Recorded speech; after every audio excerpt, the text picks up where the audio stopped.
Bharat live देख रहे हैं आप। लगातार कुढ़नी में जिस तरह का चुनावी रणनीति चल रहा है और इस रणनीति में दावे दोनों तरफ से किए जा रहे हैं। एक तरफ जहां एनडीए इस बात का दावा कर रहा है कि हमारी जीत तो सुनिश्चित है, वहीं दूसरी तरफ महागठबंधन की एकजुटता को लेकर के भी सवाल खड़े हो रहे हैं और कहा यह जा रहा है कि कहीं न कहीं जिस तरह से नीतीश कुमार और वोटों का समीकरण वहां बन रहा है, काफी मजबूत स्थिति में है।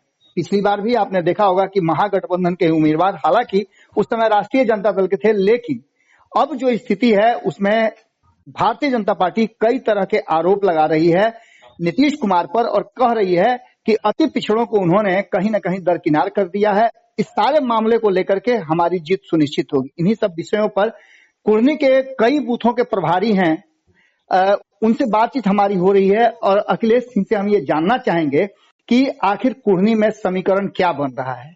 अखिलेश जी, पहले तो आपका बहुत बहुत स्वागत है। क्या बन रहा है समीकरण कुढ़नी में? नहीं, देखिए, मैं तो कुढ़नी विधानसभा के 13 पंचायतों का प्रभारी हूँ और वहाँ मैंने काम भी किया है और मैं देख रहा हूँ कि बड़ी संख्या में अब सभी जातियों का वोट और खासकर जो ये अति पिछड़ा समाज है, अति पिछड़ा समाज का एक एक वोट मिल रहा है। नीतीश कुमार जी का अति पिछड़ा वोट जो जिसको वो अपना मानते थे, जिस पर उनका एक अधिकार अपने आप को समझते थे, वो समाप्त हो चुका है। मैं गोपालगंज विधानसभा का भी प्रभारी था, मैंने वहां भी देखा है और जो जानकारी मोकामा से भी मिली, अति पिछड़ा वोट अब सीधा नरेंद्र मोदी जी को अपना नेता मानते हुए, मैं पूरे देश में दावा नहीं करता लेकिन कम से कम बिहार में तो जरूर वोट देता है। अब रही बात जनता दल यूनाइटेड और नीतीश कुमार ने अति पिछड़ा का जो सीट था, जो अति पिछड़ा के कोटे में था, रिजर्वेशन नहीं है लेकिन कोटा था, उसको उन्होंने उसकी हकमारी की। दूसरी तरफ भारतीय जनता पार्टी ने अति पिछड़ा का सीट था तो उसको दिया। आज ये फैक्टर बहुत ज्यादा है कुढ़नी के अंदर। और दूसरी बात है कि जो अपर क्लास है, जो ऐसे समाज है, जो अति पिछड़ा है, जो पचपौनिया वोट है, जो अनुसूचित जाति का वोट है, सभी वोटों में, और मैं तो साफ कहता हूँ कि वहाँ जिस प्रकार से अनुसूचित जाति के साथ अन्याय हुआ है, छोटे छोटे एक बिल्कुल गरीब आदमी जो ताड़ी छेता है, अगर कभी ताड़ी पीते पकड़ा गया, पुलिस उसके साथ जो अत्याचार करती है, उठाकर लाती है, जेल में बंद कर देती है। शराबबंदी फेल है, बड़ी बड़ी माफिया जो है उसकी बिल्कुल चांदी उनकी चांदी है और गरीब आदमी शराबबंदी का शिकार हो रहा है। पुलिस की अकूत कमाई हो गई है और दूसरी तरफ माफियाओं की कमाई हो गई जी। एक तरफ अखिलेश जी, एक तरफ आप जीत का दावा कर रहे हैं और दूसरी तरफ जो समीकरण है वो ये बता रहा है कि महागठबंधन मजबूत है। जो वोटों का समीकरण है, जातीय समीकरण के आधार पर अगर देखा जाए तो वहां यादवों का वोट अधिक है, मुस्लिमों का वोट है, उसके साथ साथ कुशवाहा समाज का, लौकुश का भी काफी संख्या में है। उम्मीदवार भी उन्होंने कुशवाहा समाज से उतारा है। इसके साथ साथ उपेंद्र कुशवाहा वहां मीटिंग कर रहे हैं। आपको क्या लगता है कि आप लोग पार पा जाएंगे? उपेंद्र कुशवाहा तो काम खत्म है। नीतीश कुमार जी ने उनको बुलाया था और इसीलिए बुलाया था कि भारतीय जनता पार्टी के सामने जैसे नहीं होता है कि भारतीय जनता पार्टी किसी के सामने भारतीय जनता पार्टी को से संबंध तुड़वाने के लिए उनका इस्तेमाल किया, उनसे कुछ बुलवाया। अब उनका काम समाप्त है, उनको साइड कर दिया है। देखिए, स्थिति यह है कि वहां पर कोई समीकरण तो हमारे पक्ष में है। यादव भी आज वहां पर हमको वोट देगा, कुछ न कुछ हमको यादव समाज से भी वोट मिलेगा। क्या कहते हैं कि कुशवाहा समाज का भी वोट हमको प्राप्त होगा। मनोज कुशवाहा का अपना छवि ऐसा है कि उन्होंने जीवन भर, और मैं एक बात और कहना चाहता हूँ, वो मनोज कुशवाहा ने तो जितना वहाँ लोगों के साथ अत्याचार किया है, अन्याय किया है, उनके उम्मीदवार होने का लाभ भी हमको मिल रहा है। और दूसरी तरफ नीतीश कुमार जी ने जिस प्रकार से जो लोग राष्ट्रीय जनता दल के लोगों के साथ लड़ते थे, बिना उनसे कोई राय शुमारी किए या फिर बिना उनसे बातचीत किए हुए और उन लोगों को सीधा छोड़ दिया। आज वो ऊपर गठबंधन कर लिए हैं, लेकिन नीचे जिन लोगों की लड़ाई थी आपस में, जनता दल यू के समर्थक और राष्ट्रीय जनता दल के समर्थकों में, क्या उनमें समझौता हुआ है? क्या उनका अलायंस हुआ है? वो यूं ही उसी तरह से अदावत है अभी भी। जी अखिलेश जी, एक और सवाल लगातार बिहार की जनता जानना चाहती है कि लगातार आप ऑफर पर ऑफर दे रहे हैं, कहते हैं कि हमारे पास 2024 में 40 सीटें हैं, उसके साथ 2025 में हमारे पास 243 सीटें हैं। कई लोग आपसे जुड़ भी रहे हैं, कई पार्टियां, भारतीय जनता परिवार पार्टी ने आपको बिना समर्थन कर दिया है। इसके अलावा उपेंद्र कुशवाहा की स्थिति पर आपने अभी जो बात कहा, क्या उपेंद्र कुशवाहा, जीतन राम मांझी, मुकेश सहनी, इन लोगों को भी अपनी खेमे में शामिल करने का प्लान बना रहे हैं क्या? देखिए, खेमा में शामिल करना नहीं करना भारतीय जनता पार्टी में एक प्रोसेस है।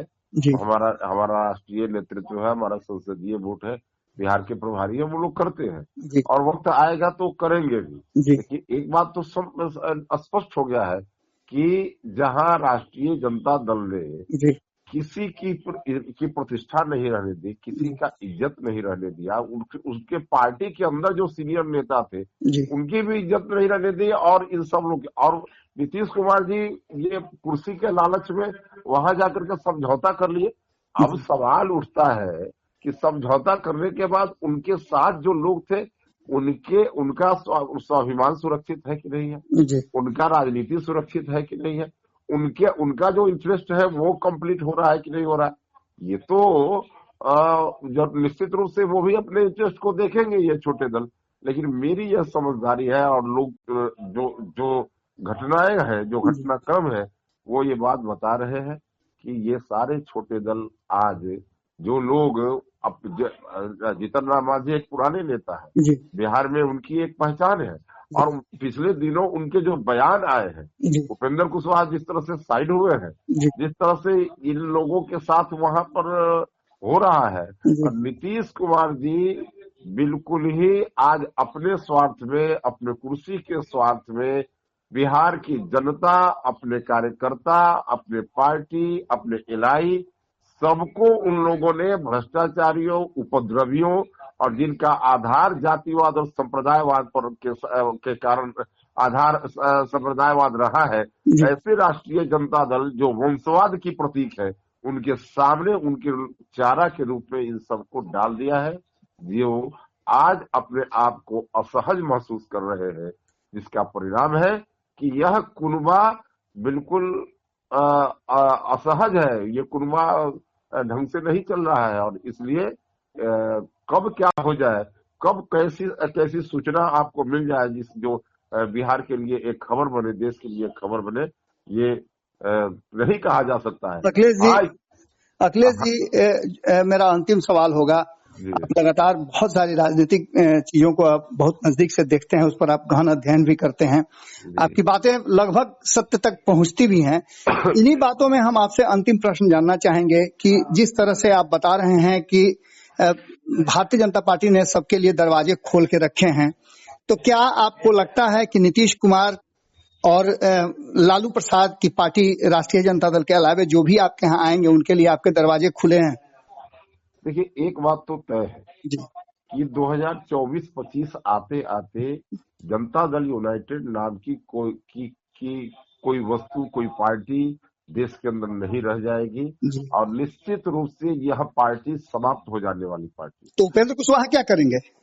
तो उस समय में इस पार्टी के अंदर जितने लोग हैं वो लोग कहीं ना कहीं अपने लिए कंफर्टेबल पार्टी को तो खोजेंगे, और उस समय में भारतीय जनता पार्टी के अंदर अगर कोई नेतृत्व अगर आता है, कोई नेता अगर भारतीय जनता पार्टी के साथ अगर चलने को तैयार है, तो इसमें तो कोई हर्ज नहीं है। हाँ, लेकिन ये जरूर है कि बिहार के अंदर अभी 3 उपचुनाव हुए हैं, और 2 उपचुनाव हुए हैं और 1 उपचुनाव हो रहा है, और यही इस बिहार के अंदर इन सबके लिए एक नया आयाम, एक नई दिशा बिहार की राजनीति के लिए और बिहार की राजनीति के लिए एक नया सवेरा लेकर के आएगी। जैसे 2 चुनाव हुए, उसमें एक हम जीते, एक राष्ट्रीय जनता दल जीता। खैर, अगर यह कहा जाए कि राष्ट्रीय जनता दल जीता है तो भी टाई हुआ है, अन्यथा यह कहा जाए कि वहां सरकार हार गई और छोटे सरकार जीत गए तो ये भी सही है।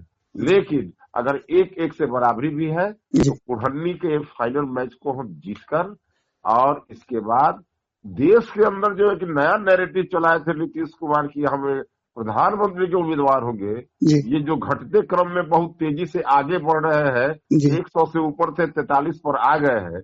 अब देश इनको जान जाएगा कि अपने राज्य में उपचुनाव जिताने की औकात में नहीं है, ये नेता क्या बनेंगे। और उसके बाद उस पार्टी के अंदर रहने वाले लोग अपनी राजनीति को असुरक्षित महसूस करते हुए अपने अपने विचारधारा के हिसाब से बिहार के अंदर वो कहीं न कहीं शिफ्ट होंगे, जनता दल यूनाइटेड समाप्त हो जाएगी। जी बहुत बहुत धन्यवाद आपका। अगर ये वीडियो पसंद आई और वह बिहार के राजनीति और बिहारियत से सरोकार रखेनी तो सब्सक्राइब बटन दबा के चैनल के सब्सक्राइब कर ली। ओजे एगो घंटी बा, ओकरा बटन दबा देला से कुल सटीक और मारक खबर रुआ मुफ्त में मिल जाई।